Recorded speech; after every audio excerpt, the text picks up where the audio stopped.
Assalamualaikum warahmatullahi wabarakatuh. Salam sejahtera bagi kita semua. Perkenalkan, kami dari kelompok 7 dengan nambah anggota saya sendiri Muhammad Rifaldi, nomor induk mahasiswa 20 15 10 10 20 38. Lalu Agung Maulana, nomor induk mahasiswa 20 15 10 10 20 36. Lalu Ulfa Zimatul Fitriyah, nomor induk mahasiswa 20 15 10 10 20 37 dari Prodi Peternakan Fakultas Pertanian.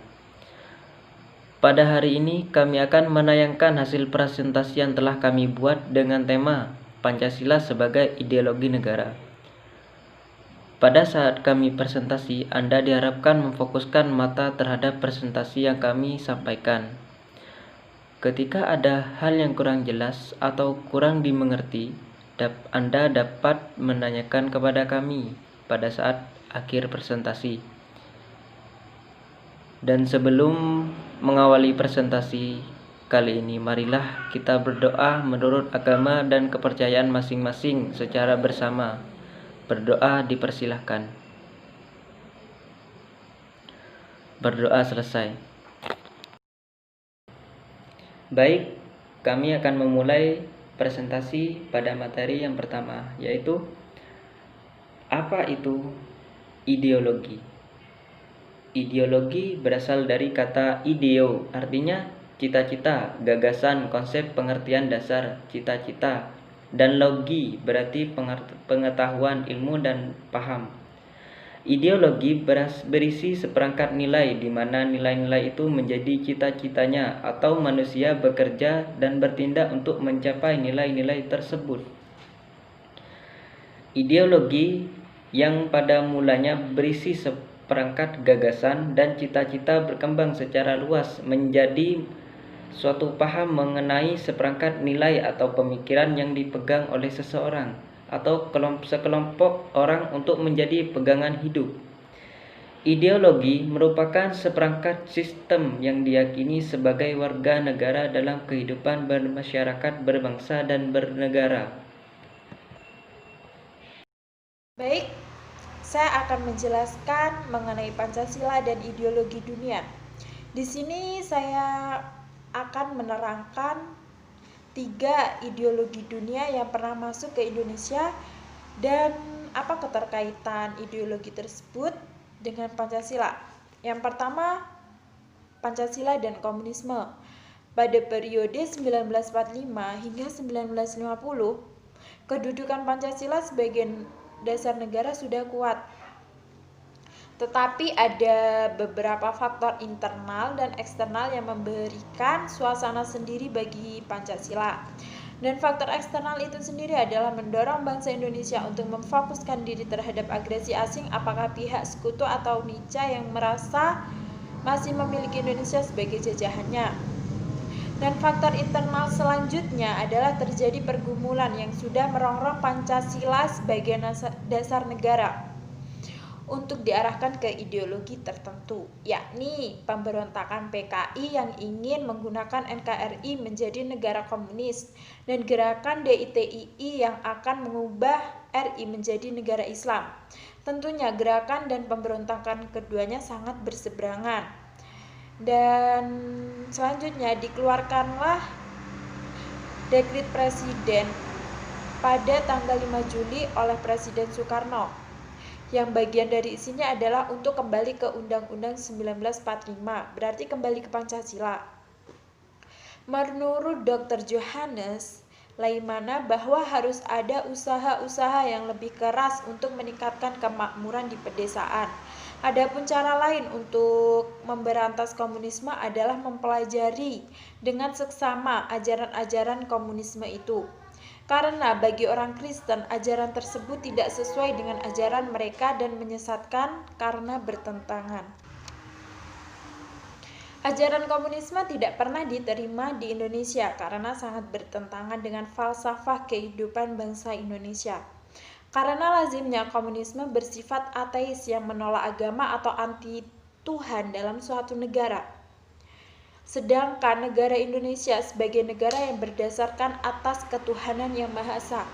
karena asas tersebut sangat cocok dengan kepribadian bangsa Indonesia. Ideologi komunis bersifat totaliter karena tidak membuka pintu sedikit pun terhadap alam pikiran lain. Ideologi semacam ini bersifat otoriter atau sewenang-wenang dengan menuntut penganutnya bersifat dogmatis atau tertutup. Berbeda dengan Pancasila yang bersifat terbuka. Pancasila memberikan kemungkinan dan bahkan menuntut sikap kritis dan rasional. Pancasila bersifat dinamis yang mampu memberikan jawaban atas tantangan yang berbeda dalam zaman sekarang. Dan yang kedua, Pancasila dan liberalisme.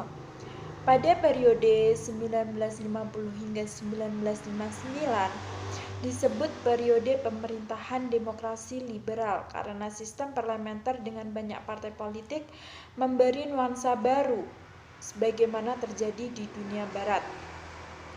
Pada tahun 1950 hingga 1960, partai-partai Islam sebagai hasil pemilihan umum tahun 1955 muncul sebagai kekuatan Islam, yaitu Masyumi, NU, dan PSII, yang sebenarnya merupakan kekuatan Islam di parlemen tetapi tidak dimanfaatkan dalam bentuk koalisasi.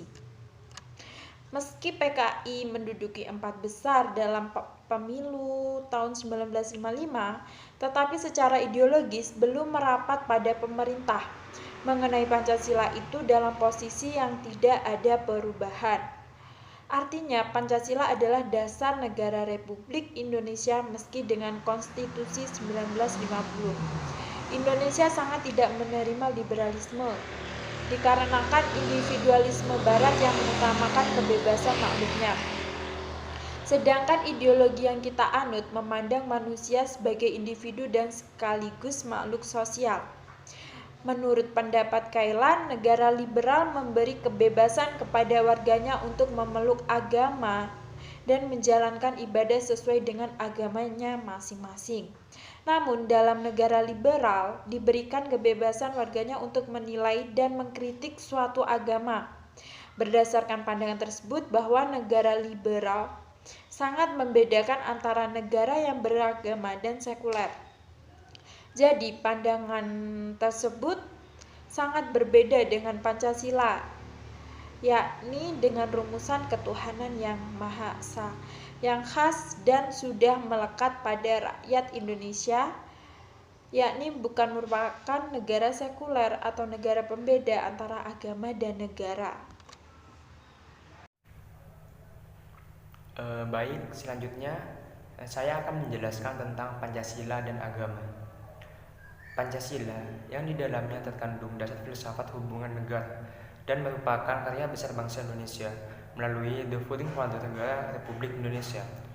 Konsep pemikiran para pendiri negara yang tertuang dalam Pancasila merupakan karya khas yang secara antropologis merupakan lokal yang jenius bangsa Indonesia. Begitu pentingnya memantapkan kedudukan Pancasila, maka Pancasila pun mengisyaratkan bahwa kesadaran akan adanya Tuhan milik semua orang dan berbagai agama. Tuhan menurut terminologi Pancasila adalah Tuhan yang Maha Esa, yang tak terbagi, yang mananya sejalan dengan agama Islam, Kristen, Buddha, Hindu, dan bahkan juga animisme. Sejak zaman purbakala hingga pintu gerbang kemerdekaan negara Indonesia, masyarakat Nusantara telah melewati ribuan tahun pengaruh agama-agama lokal.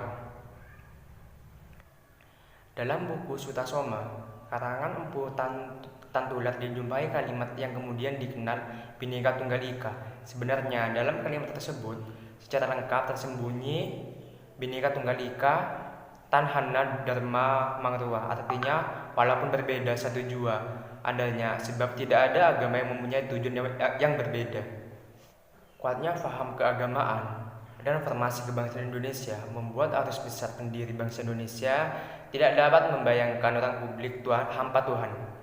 Prinsip ketuhanan yang Maha Esa mengandung makna bahwa manusia Indonesia harus mengabdi pada satu Tuhan, yaitu Tuhan yang Maha Esa, dan mengalahkan ilah-ilah atau Tuhan-Tuhan yang lain yang bisa mempersekutukan Dalam bahasa formal yang telah disepakati bersama sebagai perjanjian bangsa, semua maknanya dengan kalimat tiada Tuhan selain Tuhan Yang Maha Esa. Di mana pengertian arti kala Tuhan adalah sesuatu yang kita taati perintahnya dan tindakannya. Prinsip dasar pengabdian adalah tidak boleh punya dua Tuhan, hanya satu Tuhannya, yaitu Tuhan Yang Maha Esa. Jadi itulah yang menjadi misi utama tugas para pengemban risalah untuk mengajak manusia mengabdi kepada satu Tuhan. Pada saat kemerdekaan, sekularisme dan pemisahan agama dari negara didefinisikan melalui Pancasila. Ini penting untuk dicatat karena Pancasila tidak memasukkan kata sekularisme yang secara jelas menyerukan atau menegaskan bahwa negara tidak harus memiliki agama. Akan tetapi, hal-hal tersebut terlihat dari fakta bahwa Pancasila tidak mengakui satu agama pun sebagai agama yang diistimewakan kedudukannya oleh negara dan dari komitmennya terhadap masyarakat yang polar dan egaliter. Namun, dengan hanya mengakui 5 agama, sekarang menjadi 6 agama, yaitu Islam, Kristen Katolik, Kristen Protestan, Hindu, Buddha, dan Konghucu. Secara resmi, negara Indonesia membatasi pilihan identitas keagamaan yang dimiliki oleh warga negara. Dalam hubungan antara agama Islam dan Pancasila, keduanya dapat berjalan saling menunjang dan saling mengkokohkan. Keduanya tidak bertentangan dan tidak boleh dipertentangkan. Juga tidak harus dipilih salah satu dengan sekaligus membuang dan meninggalkan yang lain.